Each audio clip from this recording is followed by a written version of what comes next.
Ampare a todos nós e nos dê a sua paz.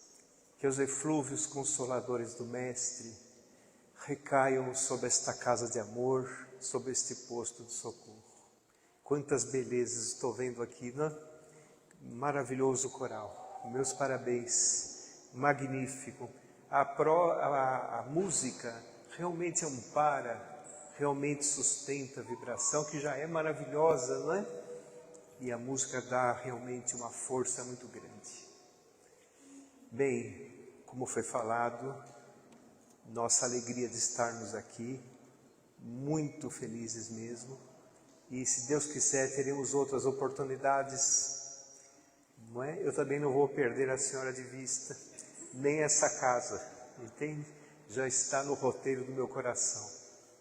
Vamos falar de Jesus, o triunfador das causas eternas.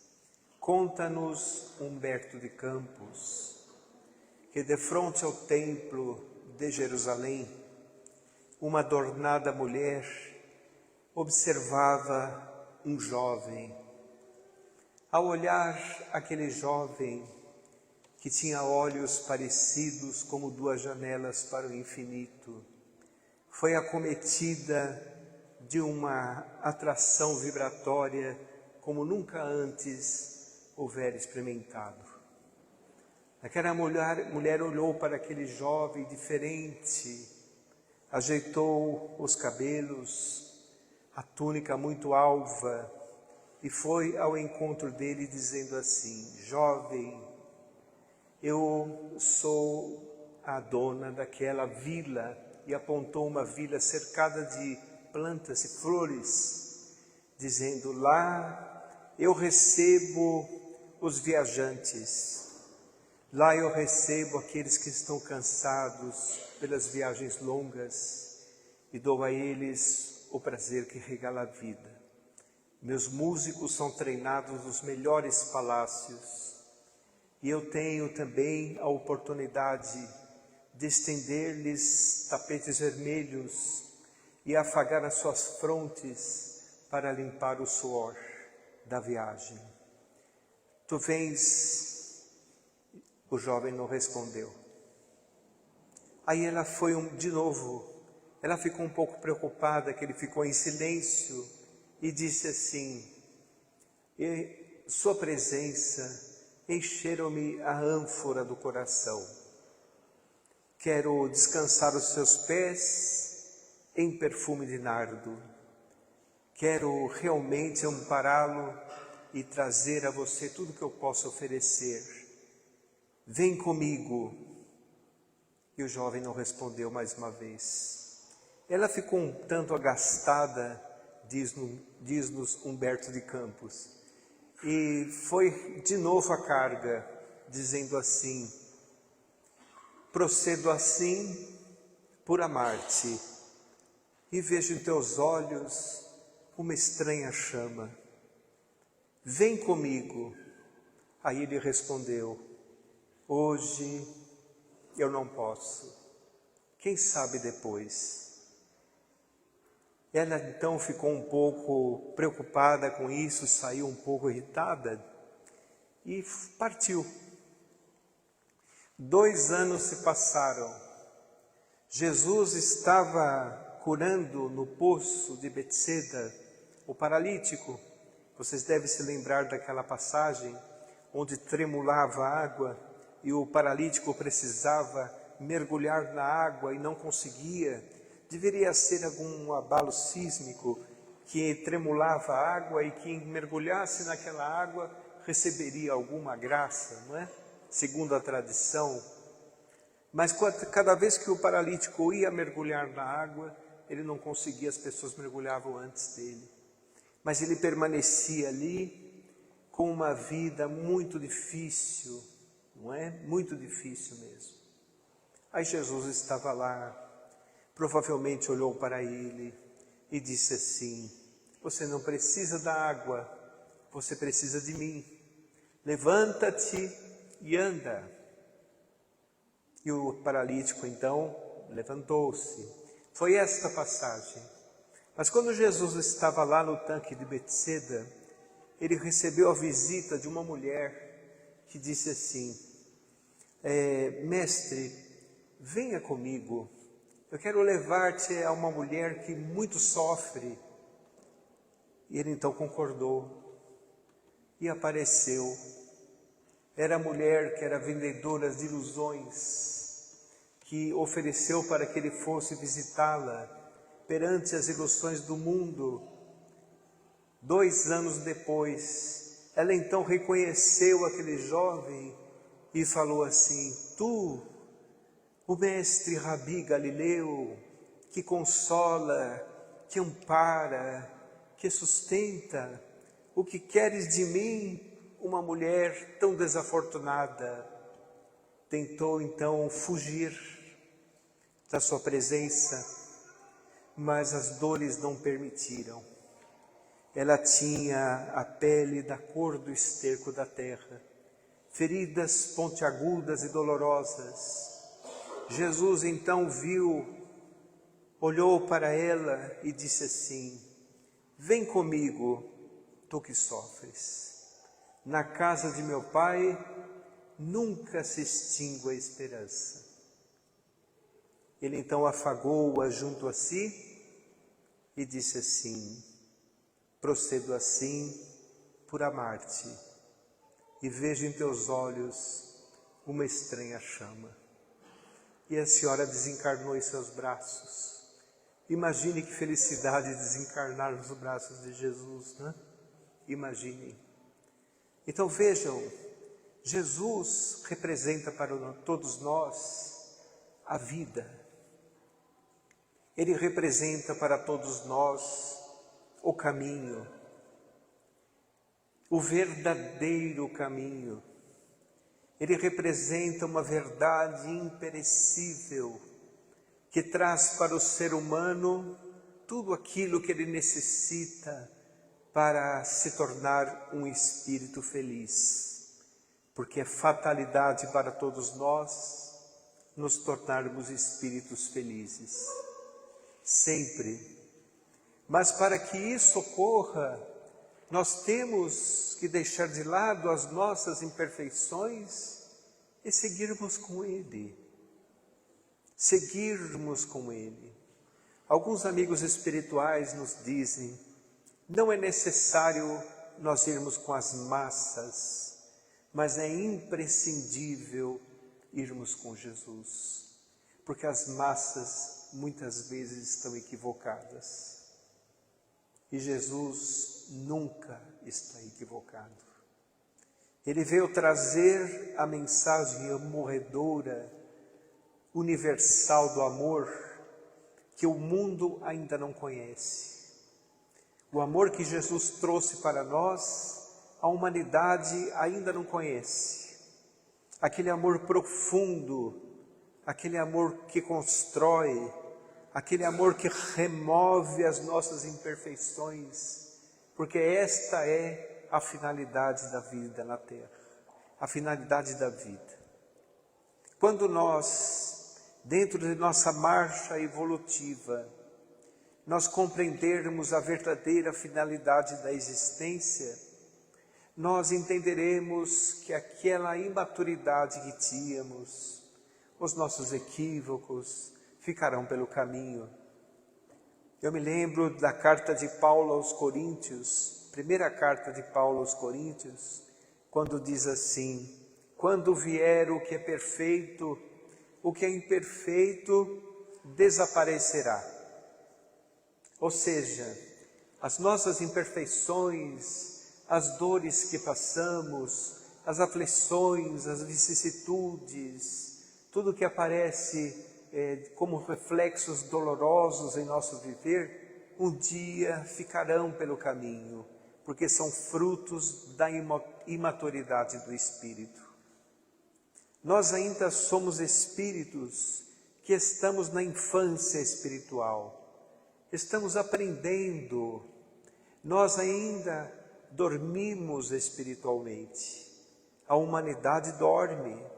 Por isso que nós estamos vendo tantos desatinos, tantas levas de espíritos egoístas, tantas levas de espíritos materialistas, porque exatamente nós somos muito reagentes e a nossa visão ainda é muito obtusa, não é uma visão ampliada, não é uma visão que privilegia, por exemplo, o lado espiritual da existência. Tudo é importante. A vida social é importante, a vida familiar é importante, a vida profissional também é importante, mas a parte espiritual da existência é a mais importante. Porque nós somos espíritos, porque nós estamos aqui aprendendo, nós estamos evoluindo, o que são algumas dezenas de anos da vida encarnada perto da eternidade do Espírito. É pouquíssimo tempo, pouquíssimo tempo.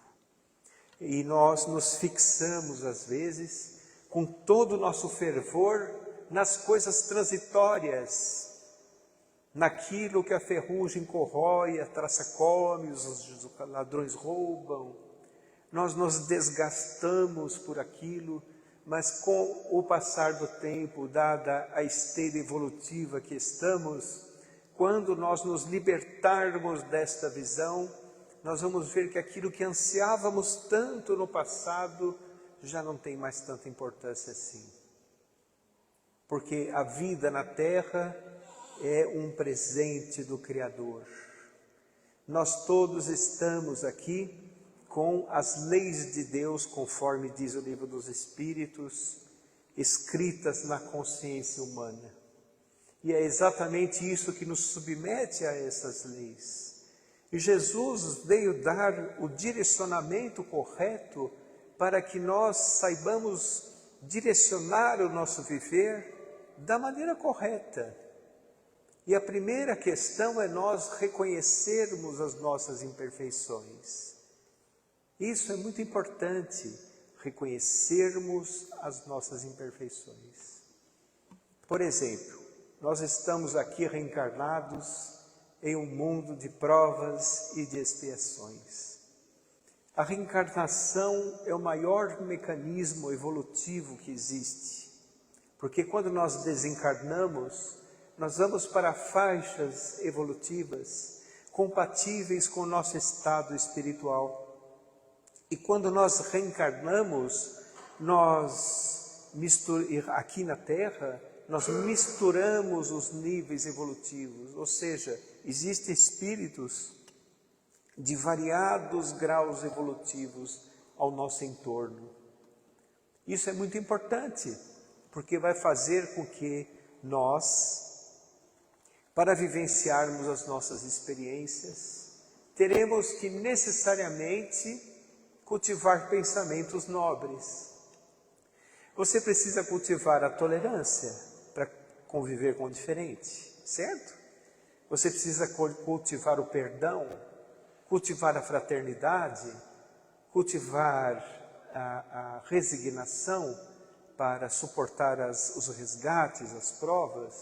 Então vejam, o exercício destas atitudes nobres vão fazer com que nós tenhamos uma vida mais feliz. O exercício destas atitudes nobres. E nós colocaremos de lado as nossas imperfeições, ficarão pelo caminho. Porque necessariamente nós evoluímos. Uma das principais fatalidades do ser humano é a felicidade. Todos nós seremos espíritos felizes, todos nós. Mas para que isto aconteça, vamos lembrar o que Jesus nos disse. Conheceis a verdade e ela te libertará. Nós temos que estar com a verdade. Ele é a verdade. Ele é a verdade. Então o que nós pensamos a respeito disso? Quando nós estamos em nossa vida comum, quando nós caminhamos pela terra, nós não devemos pensar que Jesus está distante de nós. Ele não está distante de nós. O seu campo aurífico, o campo mental de Jesus, abrange todo o planeta Terra. É a explicação por que quando nós falamos dele, oramos para ele, nós sentimos a sua presença em nós. Porque nós sintonizamos com esse campo mental. Vamos pensar. Ele estava lá no deserto da Galileia, não é? Por exemplo, no dia das bem-aventuranças. O dia das bem-aventuranças é chamado o dia mais feliz da terra, porque a terra inundou-se de uma vibração como nunca antes e ficou encravado na psicosfera terrestre, nos beneficiando até hoje. Então ele falava ali no deserto da Galileia, a sua voz se expandia magneticamente e abrangia toda a psicosfera terrestre. Ele não estava falando só para aquelas pessoas presentes ali no Sermão do Monte. Existiam pessoas de todos os tipos. Existiam espiões do Sinédrio, existia esfaimados, doentes, romanos ali. Existia também fariseus, existia também seguidores. Ele estava falando para os homens no porvir, no porvir. Então, é um fenômeno magnético estudado pela doutrina espírita, altamente potencializado por Jesus, altamente potencializado. Eu vou dar um pequeno exemplo. Eurípides Barçanufo, na fazenda Santa Maria, em Sacramento, ele fazia uma prece, um evangelho. Quem já foi a Sacramento deve se lembrar da fazenda Santa Maria. A senhora já foi? Fazenda Santa Maria. Era uma casinha pequena, o centro que ele fazia, mas bem distante da cidade, não era na cidade, era numa fazenda, periferia de Sacramento. Ele fazia lá a prece, e a cidade inteira ouvia aquelas preces, transmitido magneticamente. Perguntavam, quem é este homem que está orando? É Eurípides Barçanufo ali, na fazenda Santa Maria. Olha que maravilha, porque nós sabemos, pelo capítulo Eficácia da Prece do Evangelho, que a prece é transmitida pelo fluido cósmico universal. Não tem limites. E de acordo com a qualidade da prece, acontece esse fenômeno que acontecia com Eurípides Barçanufo. Imagine Jesus, imaginem, porque ele é o espírito mais perfeito que já pisou a terra, conforme a questão 625 do Livro dos Espíritos. Quando Kardec pergunta, qual o espírito mais perfeito que já pisou a terra? Jesus. Mas a frase seguinte é a mais importante, para servir-nos de modelo e guia. Ou seja, quando você elege uma coisa como modelo, é uma meta a ser atingida, não é? É uma meta a ser atingida. E guia aquele que vai conduzi-lo a esta meta. Então, para nós, ele é modelo e guia. Jesus falava sempre do reino dos céus, para atingirmos o reino dos céus nas próprias bem-aventuranças, não é? Para que você atinja o reino dos céus, era necessário algumas qualidades do Espírito, algumas conquistas do Espírito, não é? Era necessário ser misericordioso, era necessário ser pacificador, era necessário ser indulgente e outras qualidades, não é? Para que você fosse um bem-aventurado, ou seja, fosse um espírito feliz, não é? Porque a palavra bem-aventurança significa bem-aventurados os felizes os que conseguirem, assim por diante. A pessoa tinha que ter algumas conquistas do espírito. Mas aonde está o reino dos céus? Aonde está o reino dos céus que Jesus nos disse? Ele não está nas paredes estreitas dos templos e não está nem nas religiões.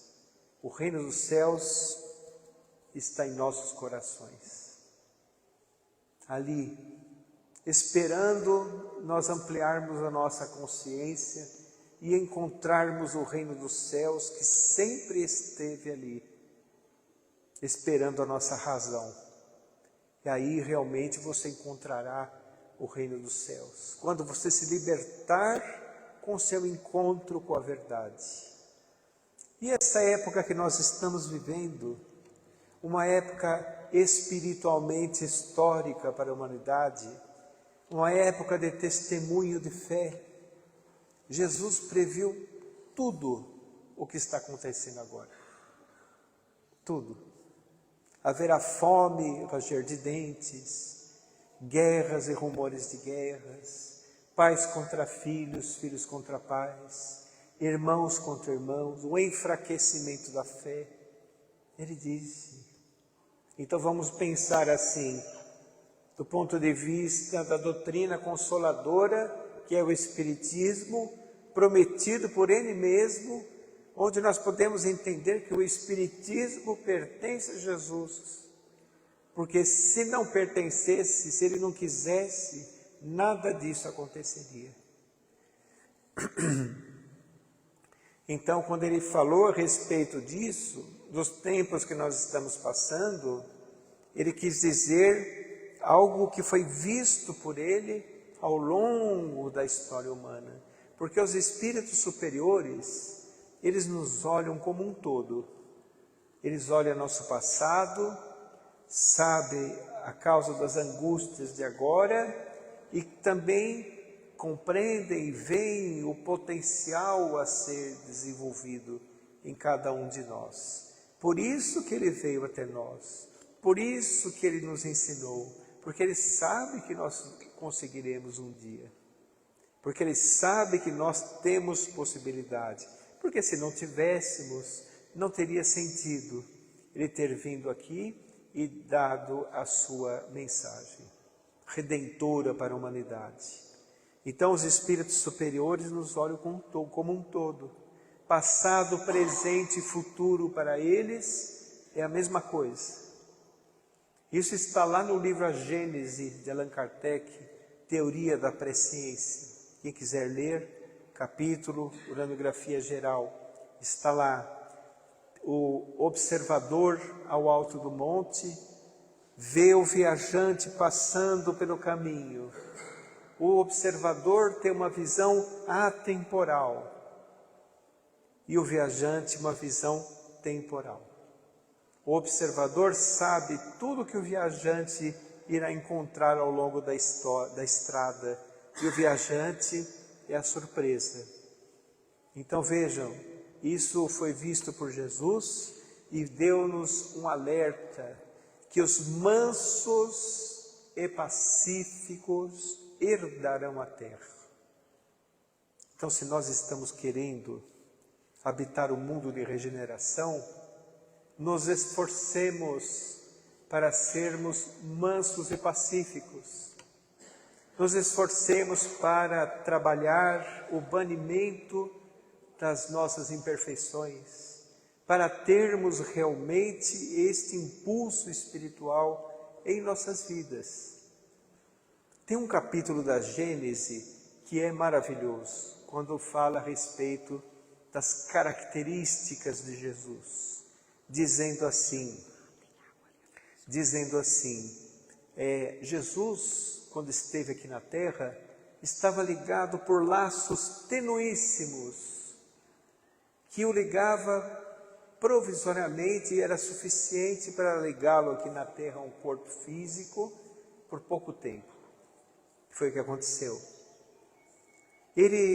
Seu perispírito foi tirado da matéria mais quintessenciada do globo terrestre, o que prova que a maior demonstração de amor de Jesus por nós foi Ele ter encarnado em um corpo físico, porque Ele já estava em mundos celestes há milhares de anos. Quando a Terra foi formada, há 4.500.000.000 de anos, Ele já era um Espírito co-criador do universo. Como diz Emmanuel, no livro A Caminho da Luz, livro maravilhoso, recomendo que leiam, mas lá está dizendo exatamente isso. Ele faz parte das grandes comunidades celestiais que entendem a essência do Criador, que são capazes de plasmar a sua criação, são capazes de encontrar moradas e mais moradas e mais moradas aos espíritos amigos. Então olha que maravilha isso, não é? Quando ele disse assim, por exemplo, credes em Deus, creiam também em mim. Na casa de meu Pai há muitas moradas. Se não fosse assim, eu vos teria dito. A doutrina espírita estuda a pluralidade dos mundos habitados. Então Jesus estava falando das inúmeras moradas da casa do Pai. Porque vai chegar uma hora que a nossa evolução, a terra material,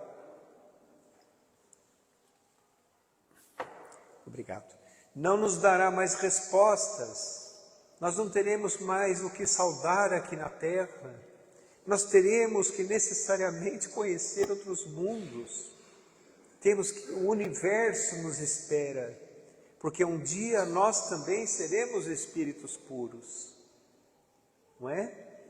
Então, quando nós pensamos a respeito disso, vamos entender que o maior sacrifício dele foi realmente encarnar em um corpo físico. Imaginem, 4 bilhões e 500 milhões de anos, ele já era um espírito crístico, plasmou o nosso planeta, e nós estamos conscientes aqui na Terra, no Homo sapiens sapiens, mais ou menos há 250 mil anos. Olha que diferença enorme, não é? Entre Jesus e nós. Ele dizia, eu salvei, eu venci o mundo. E nós estamos procurando vencer a nós mesmos e ainda não conseguimos. É uma diferença, mas tem uma característica aos espíritos superiores como ele. A maior felicidade desses espíritos é socorrer os que estão na retaguarda como nós. Por isso que ele nos ama incondicionalmente. Por isso que ele está próximo a nós. Allan Kardec perguntou aos espíritos da codificação como Jesus entendia a caridade. Porque nós sabemos de uma máxima espírita que diz assim, fora da caridade não há salvação. Porque se você é um bom cidadão, se você é um bom pai, boa mãe, se você é um bom trabalhador, você está fazendo a sua obrigação. Se você dá um pouco mais de si, se você vai ao encontro do infortúnio do outro, você está sendo um bom servidor. Então, por isso que a caridade é excelente. Quando você vai ao infortúnio do outro e volta para dentro de si mesmo, você está mais fortalecido. Então você começa a compreender a verdadeira finalidade da existência e você também compreende qual o rumo a ser tomado. Não é? Então a caridade sim, ela nos salva, mas salva do quê? Salva de nós mesmos, das nossas imperfeições, porque são as nossas imperfeições que nos faz sofrer. Então, como Jesus entendia a caridade? Disseram os espíritos, com aquele famoso BIP, benevolência para com todos, indulgência para com as falhas alheias e perdão irrestrito das ofensas. Notem que é mais uma atitude, começa com uma atitude interior para depois nós colocarmos para fora, não é? Certo? Porque o egoísta ainda não consegue ser indulgente totalmente, o intolerante ainda não consegue perdoar, nem ser benevolente, não é? Mas é uma construção. Nesse nível espiritual que nós estamos, nós temos que exercitar isso, nos exercitar espiritualmente, porque não é natural em nós ainda. Para nós nos espiritualizarmos, nós temos que nos esforçar. e compreendemos muito facilmente as questões do mundo. Deveria ser ao contrário, deveríamos entender que somos espíritos eternos, termos bastante facilidade em entender o lado espiritual da existência, e a parte material é uma consequência natural, é uma consequência completamente natural. Por que Jesus curava? Lá nesse capítulo da Gênese, falava a respeito disso. Se ele mesmo disse que não adianta colocar vinho novo em odre velho, ou que não adianta colocar remendo novo em roupa velha, não é? Querendo dizer da cura do corpo, mas porque ele curava. Vamos entender o que diz ali a Gênese de Allan Kardec. Dizia assim, que ele possuía dupla vista, em alto grau, que é estudado pela doutrina espírita também. Chico Xavier, por exemplo, possuía dupla vista. Depois dos 50 anos aproximadamente, ele já não conseguia distinguir o quem era encarnado e desencarnado. Algumas vezes precisava perguntar. Foi quando uma senhora sentou à sua frente para fazer uma refeição com um grupo, uma caravana, e o Chico perguntou para a senhora pode me dizer se a senhora está viva ou está morta? E ela disse, sou viva, Chico. Ele falou, graças a Deus. Está vendo? Ele não conseguia. Imagine Jesus.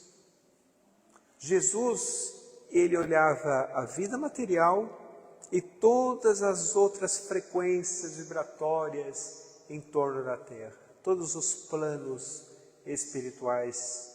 Porque a sua mensagem não foi só para o encarnado.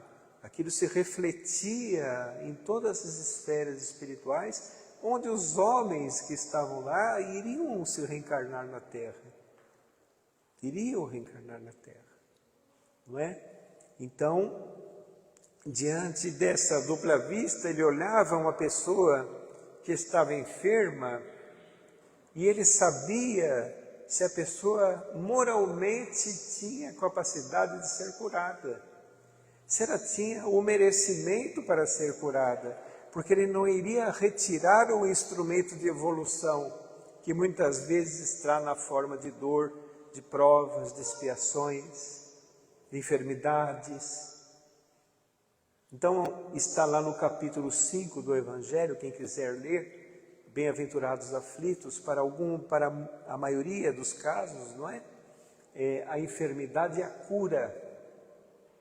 Então, ele não ia tirar essa oportunidade da pessoa. Ele observava se a pessoa moralmente tinha condições, retirava aquela pessoa em meio à multidão e desejava. Imaginem, o que é um nervinho óptico de uma pessoa cega para um espírito que plasmou o nosso planeta? Não é nada, é uma aguinha. Ele falava, quero que tu vejas. E a pessoa, aquilo se reestruturava perispiritualmente e se refletia no corpo. Pela autoridade moral e espiritual que Jesus tinha.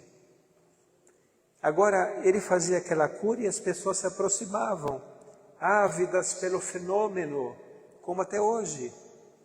Se nós vermos um fenômeno em algum lugar, a gente corre lá para ver o fenômeno. Então, quando as pessoas se aproximavam, ele dava a maior cura de todas, que era a sua mensagem. Quem tinha olhos de ver e ouvidos de ouvir, se modificava-se imediatamente. Mudava a sua vida para sempre, não é? O livro A Gênese fala a respeito disso. Fala a respeito também que ele tinha completo domínio sobre a matéria. Nós sabemos por sua história que ele tinha completo domínio sobre a matéria. Uma pelas curas que fazia, outra porque modificava substâncias, parava tempestades, ele desaparecia da mão dos perseguidores quando necessário.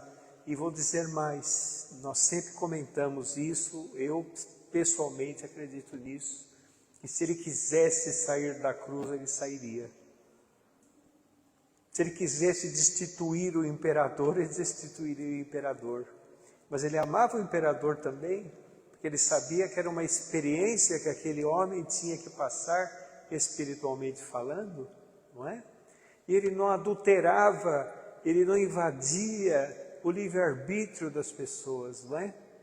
Ele não invadia, porque só aqueles que podiam compreender é que o seguiam, porque existe tempo para tudo, não é? Existe tempo para semear, para arar, semear, colher, não é? E gerar o fruto. Existe tempo para tudo. Uma outra questão muito importante do nosso mestre querido é quando ele falava as parábolas. Estudem as parábolas de Jesus. É magnífico. Olha que didática divina. Ele usava exemplos simples exemplos. O grão de mostarda, a ovelha, o vento, o joio, o trigo, coisas assim do cotidiano, que avançou a humanidade afora, e nós temos até hoje o exemplo perfeito disso. A parábola é um conceito aberto, ele não é fechado, não é engessado, isso é assim e pronto. É um conceito aberto, para que as pessoas, ao longo do tempo, dessem várias interpretações, não é? Então, ele sempre falava, por exemplo, do que estava perdido e se recuperou. Tem 3 parábolas que falam a respeito disso. Tem a parábola da dracma perdida, tem a parábola do filho pródigo, tem a parábola da ovelha que caiu no barranco e retornou, não é? Então, essa é a finalidade dos espíritos superiores, recuperar o que estava perdido. E como é que se encontra a humanidade hoje? Não se encontra perdida? Sem referências? Gostaria de recomendar um outro livro da codificação, Obras Póstumas. Tem uma parte de Obras Póstumas que fala regeneração da humanidade. Parece um artigo escrito para os dias atuais. Leiam, tudo que nós estamos vendo, testemunhando hoje está lá nesse capítulo Regeneração da Humanidade, no livro Obras Póstumas. Aliás, falando de Obras Póstumas, tem lá também uma parte que fala das frases de Jesus para os apóstolos depois da cruz, onde Jesus olha para eles. Lembra que nós falamos do completo domínio sobre a matéria? Ele deixou a cruz e ficou 40 dias e 40 noites materializado para muitas pessoas, com completo domínio da densidade perispiritual ali. Ele tinha um completo domínio, certo? Ele disse para os apóstolos assim: tem-se-me dado todo o poder no céu e na terra. Ou seja, para ele poder reencarnar em um corpo físico, o seu real potencial teve que ser diminuído. E já era aquela maravilha, porque senão ele não conseguiria ocupar um corpo físico. Olha que atitude de amor profundo de Jesus. Olha que atitude assim, universalmente magnífica, que o Mestre tomou por nós aqui, por todos nós, não é? Então hoje o materialismo que campeia sobre a terra nos dá uma visão completamente ilusória da vida, completamente ilusória do que é realmente felicidade, do que é realmente bem-estar, do que é equilíbrio. Então o que o materialismo fala para nós? Para você ser feliz, você precisa ter cada vez mais. Nós esquecemos de ser. Nós esquecemos que somos espíritos eternos. O indivíduo caminha sobre a terra achando que tem o controle de tudo. Quando desencarna, vê que não tem o controle de nada e fica 100% submetido aos desígnios do Criador. Então Jesus vem nos dar realmente a oportunidade de crescermos através das nossas próprias obras. A doutrina espírita, que é uma revelação, vem explicar Jesus. Então nós podemos dizer assim, que o Antigo Testamento é como se fosse o homem batendo as portas da providência divina, pedindo uma revelação de luz. O Antigo Testamento, a pergunta, Jesus, a resposta, e o Espiritismo, a explicação. Porque ele entender realmente as palavras de Jesus, pela ótica da sua própria doutrina consoladora, prometida por ele ao homem, a época que o homem está vivendo, é o que dá as respostas necessárias para o nosso tempo.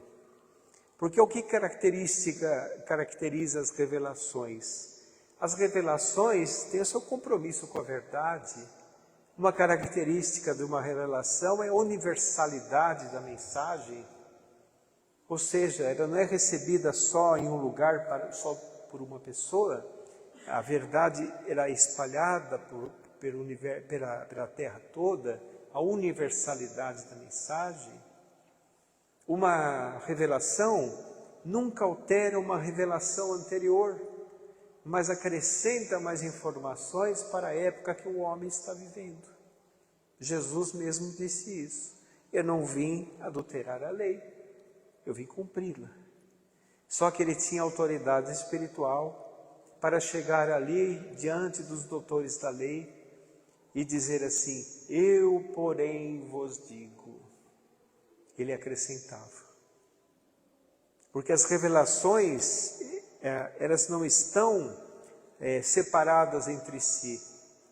Todos que vieram antes de Jesus foram enviados por Ele mesmo.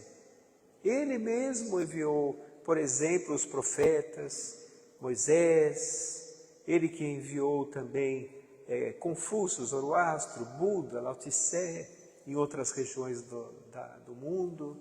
Ele que enviou os grandes missionários depois dele, a exemplo de Francisco de Assis, certo? Que veio trazer um equilíbrio espiritual para a Terra em uma época tão difícil da Idade Média. Foi Francisco de Assis que trouxe esse equilíbrio espiritual, um espírito maravilhoso, uma das reencarnações de João Evangelista, Francisco de Assis. Então vejam, o homem ele precisa ainda caminhar muito, todos nós, e temos que colocar Jesus em nossa vida, sempre, sempre. Vamos fazer uma experiência que me foi ensinada até por amigos espirituais. Quando você estiver com algum problema, por exemplo, eu converso com alguém, eu posso conversar e estar pensando em outras coisas, certo? Você consegue conversar com uma pessoa e pensar várias coisas ao mesmo tempo. Um compromisso, alguma coisa assim. Pense em Jesus. Só cabe Ele no pensamento. Não cabe mais ninguém. Aí você vai sintonizar com aquela onda que eu falei. Mas quando pensar em Jesus, não pense assim como aquele ser que você só deva pedir, pedir, pedir. Você tem que servi-lo. Você tem que praticar o que ele disse. Porque ele veio servir, não veio ser servido, mas para você servi-lo, você tem que atender aqueles que necessitam. Aí você estará servindo. Gosto sempre de lembrar também, o tempo já se esvai, mas nós vamos lembrar dessa passagem importante, que é um capítulo do Evangelho chamado Estranha Moral. Um capítulo maravilhoso, não é? Muitas pessoas estranham, não é, o que Jesus falou nessa frase. Ele disse assim, vocês pensam que eu vim trazer a paz? Eu não vim trazer a paz, eu vim trazer a espada. Eu vim atirar fogo à terra. Aí as pessoas se admiraram. Meu Deus do céu, Jesus falou que veio atirar fogo na terra. E o pior é que ele disse outra coisa em seguida. tenho pressa que isso aconteça. Sabe por quê? É exatamente este momento que nós estamos vivendo. A tirar fogo à terra, a espada, é para que nossos equívocos venham à tona. Não é isso que estamos vendo? Nossos equívocos vindo à tona, para nós sentirmos o efeito desses equívocos e sabermos aonde devemos mudar. Por isso que ele disse isso. Não é? Então olha uma mente divina como pensa diferente de nós, né? Pense diferente. Porque antes os equívocos estavam encobertos pela hipocrisia, pelas máscaras sociais, não é? Pelo poder temporal. Então é necessário que no final dos tempos, no final do ciclo, por exemplo, planetário, aconteça exatamente o que está acontecendo agora, para que nós possamos saber aonde mudar. E nós vamos, com o tempo, em um feliz dia, perceber que nós sempre deveríamos ter seguido Jesus, mas sem atavismos religiosos, sem fanatismo, sem puritanismo religioso, não. Seguir a Jesus é a principal cartilha de bem viver. No mundo regenerado, o Evangelho do Mestre será como se fosse uma constituição mundial, onde as pessoas irão seguir sem medo de errar. Eu gostaria de encerrar com uma prece que queres que eu faça. Paulo de Tarso estava às portas de Damasco. Não é um dia memorável, tão bem escrito ali no livro Paulo e Estevão, uma das principais obras de Francisco Cândido Xavier, ao ver Jesus. Paulo de Tarso era chamado o herói do Evangelho. Com a mesma fibra que ele defendia a fé mosaica, ao encontrar-se com Jesus das portas de Damasco, fez uma série de perguntas assim: que queres que eu faça? Olha que pergunta. Em nossas preces nós pedimos e nós perguntamos isso a Jesus? Será que perguntamos? Quando nós fazemos um ato de amor ao próximo, nós estamos fazendo o que Ele quer.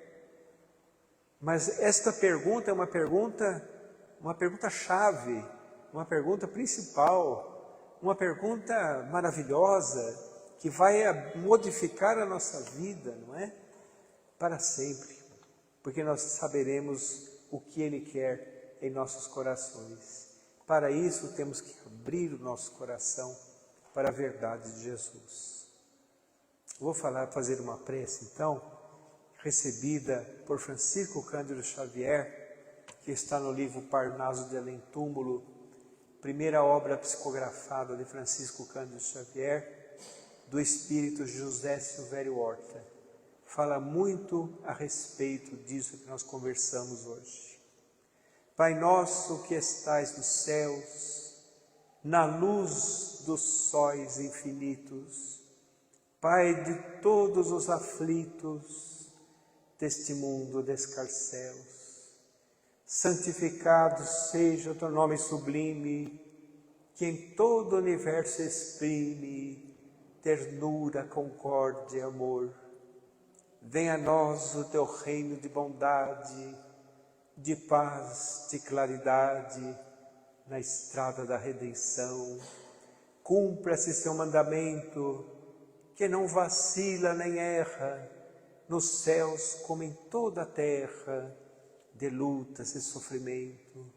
Livra-nos de todo o mal, dá-nos o pão no caminho, feito na luz do carinho do pão espiritual. Perdoa-nos nossos débitos tenebrosos, de passados escabrosos, de iniquidade e de dor. Auxilia-nos nos sentimentos cristãos, a amarmos aos nossos irmãos que ainda vivem longe do bem. e com a proteção de Jesus, livra a nossa alma do erro deste mundo de desterro, ainda tão distante de vossa luz. Que a nossa ideal igreja seja o altar da caridade, onde se faça a vontade de teu bendito amor. Muita paz a todos, fiquem com Deus, obrigado pela atenção. Obrigado.